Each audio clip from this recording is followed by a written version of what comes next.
Good evening and welcome to the January 21st Fire Station Building Committee meeting.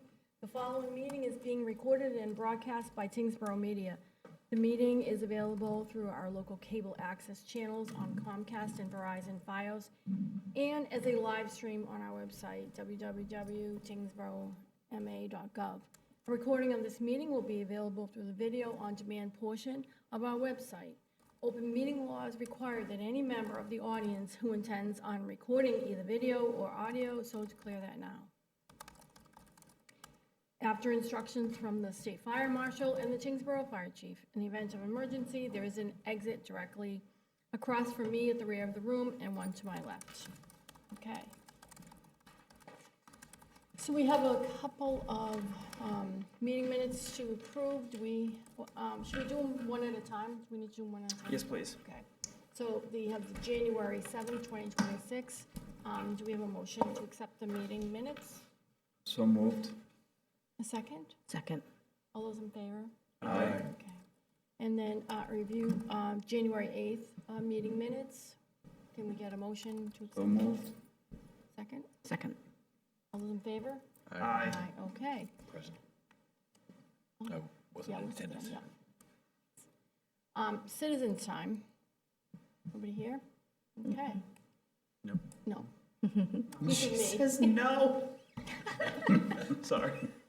There's definitely somebody here. I see him. He's just listening. Okay. So, I know that Colin had sent out the site layout and the floor plans and asked for comments and to be sent in by Monday. Hopefully everybody had a chance to review them, so we'd like to go over that now and approve them. So we're gonna review the feedback for the site layout. No feedback. Okay. What about the folks on the call right now? Aubrey, are we good? Yep, we're all set. If we have any further feedback that you guys need us to update, we can certainly do that at this point. We're in good shape schedule-wise to send what we need to the estimator. So. And Aubrey, correct me if I'm wrong, we certainly want to vote to accept the site layout. Did we also want to vote to accept the floor plan tonight? Ideally, yes. Certainly, there can be changes in the future, but ideally, that's how the schedule was laid out. But if there is additional feedback, you know, we can certainly work with you guys. If nothing is really locked in at this point. Okay. Madam Chair, I'd like to, Yeah. I have a question for the architects. There's no hydrant on the site plan, and that's something I think, obviously it's a cost item, and I think it would be something that would be beneficial. I don't know the exact location, consult with the assistant chief, but I didn't have a chance to talk to the chief yet. Somewhere up around either the back of the building or to the side and the front, so that they can use it for training purposes. Yeah, that's a great addition. We can certainly accommodate that, and that brings up a good question for your truck fills. Is it just the outdoor hydrant that you'd be looking to add, or potential wall fills for inside the building, inside the apparatus bays themselves? I thought that in previous discussions, we had talked about water drops coming down from the ceiling, as well as air drops. Was that not something that we had?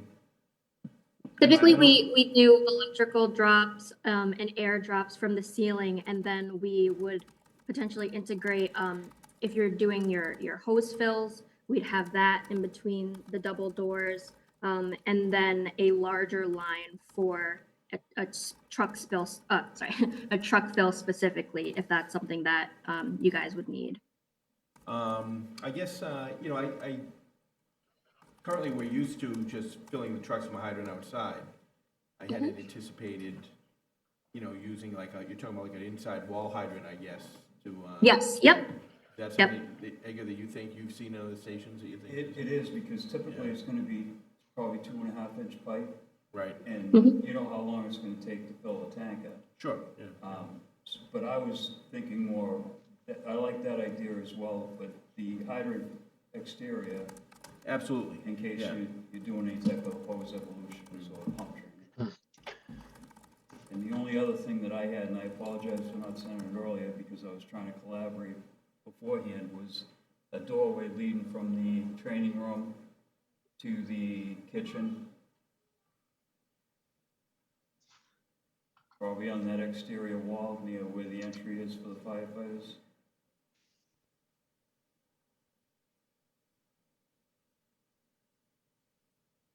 Yeah, Chief Sands and I had actually come up with that as well as a potential change, anticipating that, you know, there'd be more discussions down the road. And I get Yeah. that. I think the hydrant is a cost factor because you're gonna have to run a pretty good sized line up there anyways for your sprinkler system. Right, and we had that meeting about of all the utilities, the MEP meeting, and I assume that sprinklers are included in that. Right, and it would require a hydrant near the building for the sprinkler system. So I'm assuming that they would include all of that. Well, Yeah. yeah, there'd be the FTC for the sprinkler system, but you're looking for an actual fire hydrant on the site. I guess my question for that would be, is that something that can be on the public system, or do we have to come off of the building system and meter that, or I guess it depends on the district. Yeah, we've seen it both ways. You know, so there's a lot of districts that we deal with that they don't allow them to hook up to the fire hydrant, so we have truck fills in the actual station, so. Yeah. Um, I would say, Pat, you want to speak to what happens in the district as far as Yeah, I other mean- commercial buildings? Any other commercial buildings, it's just connected directly to the municipal. It's not metered in any way. If we use the interior fills, then it would obviously be metered, but not exterior. Ed made Okay. a good point also regarding the exterior hydrant for hose testing. So you're not, you're in an area where the drainage will be good and you're not in a public area or a parking lot or a school. That's where a lot of times do hose testing. Okay. So we could certainly integrate this into our plan and discuss further potential locations. I think for the purposes of cost estimation, as long as we have have it shown and accounted for, we should be all set for this phase. But we can certainly talk about potential locations as well. Okay. Does that impact our decision for tonight? I think you your say? No, vote it could would be not. to accept it, understanding that H2M is gonna work to show it on the plan for the cost estimator. And to Yeah. Aubrey's point, certainly as we move along, we can talk about the location of it. Okay. And we can absolutely add in, I think I heard it, my connection was a tiny bit unstable, but I believe there was discussions of adding a door from the training room directly into the day room area. Correct. We can certainly accommodate that. That's an easy change. Yeah, preferably somewhere near that outside wall and that outside exit from the day room kitchen area. Okay, okay. Madam Chair, I just, you know, I'm not sure were there any changes in the site plan from our previous meeting? The exterior site plan? It was pretty much the same, right? Yep. Yeah. Yeah. And the interior layout, I think they did a great job of kind of instituting everything that we had talked about over the last couple of meetings and putting it in there. I was really pleased with how it looked. Thank you. So other than these couple of suggestions, are we ready at this point to approve the site plan and the layout? And should we do that how? In what way to? It's listed on the agenda as two separate things. So if you did a separate vote to accept the site layout and a separate vote to accept the floor plan, that'd be ideal. So we'll need a motion for each one. Yes, please. Can we get a motion to accept the site plan? I'll make a motion to accept the site plan as presented by H2M. Great. Second. All those in favor? Aye. Opposed? Okay, second, can we get a motion for the approval of the layout? Madam Chair, I make a motion to accept Great. the layout as presented. Do we have a second? Second. All those in favor? Aye. Okay. I think we had something else on the agenda for any other discussion regarding this. I think we're good with that. Aubrey, Yeah, Michael, is so- there anything you want to add? Sorry, go ahead. No, I was just gonna ask if there's anything else you wanted to discuss on the design part tonight. Yeah, just quick, we are working on the elevations and the rendering, and we'll have that to you next week for comment. And just a quick update, our MEP CES team is working on their narrative draft and should have that to us by the end of the month for review, as well as the geotech. Langen just followed up with us today and said that they'll be submitting their first draft by the end of the month as well. Thank you. I have a question on the elevations. So we're looking into the zoning requirements for the building height.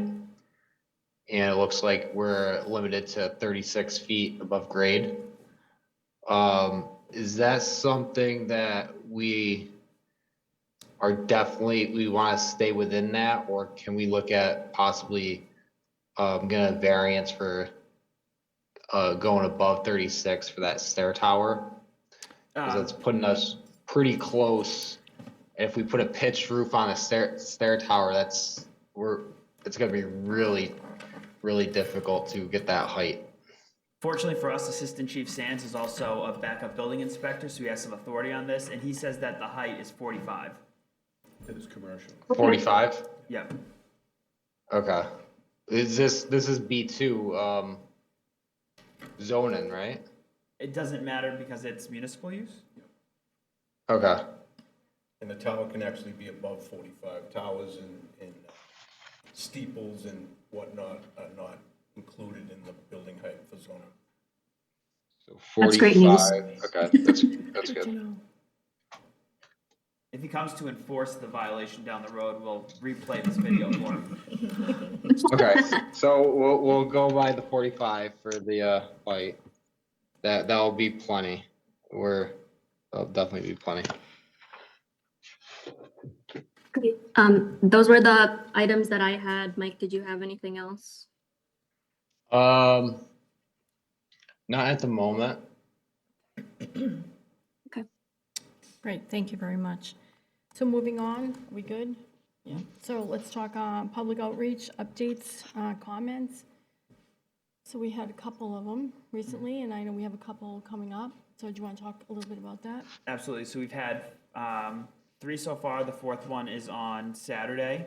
I won't be there on Saturday. I'll be at the Maya Health Trust, which is our health insurance, finding out how much our rate is going up next year. So I would rather be with you all. Chief Russell and Assistant Chief Sands will handle the presentation that I've typically been doing, but certainly, as you've all seen, there's opportunity for everyone to weigh in. There are 2 remaining ones in February. The dates are escaping me. The first one is at 5 p.m. again, ahead of your meeting, so I think that's February 8th. No, 4th, I'm sorry. And then on February 11th is a virtual one. That's at 6:30. This was the first phase of these information sessions. Certainly, once we have the cost, we're going to have to go back out and do even more. The next substantial item is over the next couple of days, I'll be sharing a working spreadsheet with you all. As you know, we're reaching out to the community groups we've listed. I've finalized who from this committee has connections with the different groups. So in the next couple of days, you'll see me copying you on outreach to those groups. We're going to their meetings, so I'm just going to ask them when their next meeting is that they can accommodate, and I'll put together a list of the dates that we have and ask, similar to what we did with the public information sessions. Obviously, if you know somebody on that or you have a connection to the group, it'd be great if you're there. But even if you're not connected and you're able to attend, I'm probably going to do a smaller version of the presentation. I think going to somebody else's meeting and giving our 20-minute one is probably a little much. So I'll share a draft of it so you can all review and make sure that we're including just the important pieces, but of course, feature a question and answer period at the end. I think that's really all I have right now on the update. We're still getting very positive. I shared the video data with you all a couple weeks ago. Our online engagement has been met with some positivity. aside from the one resident letter that I've shared with you all, we haven't received any other feedback. And I think at all of the information sessions that we've hosted, the feedback has been generally very positive. In fact, absolutely very positive. So I think we're getting all the right places. It'll continue to run on our social media, on the website.